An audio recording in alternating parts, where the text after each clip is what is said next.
কিছু হলে অনেকে চলে যাবে ভারতে, অনেকে চলে যাবে আমেরিকা।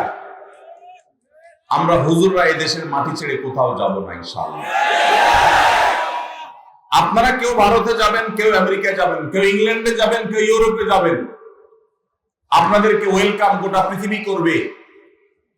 আমাদেরকে কেউই ওয়েলকাম করবে না, কেউ তো করবে না, এমনকি সৌদি বা মিডল ইস্টও আমাদেরকে ওয়েলকাম করবে না। আর ওয়েলকাম করুক বা না করুক, এই মাটি ছেড়ে এদেশের মুসলমানরা পৃথিবীর কোথাও, এই মাটিকে নষ্ট করতে আপনাদেরকে দেওয়া হবে না।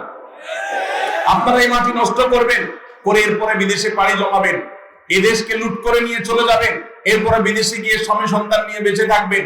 এটা আমরা মুসলমানরা ইনশাআল্লাহ হতে দেব না।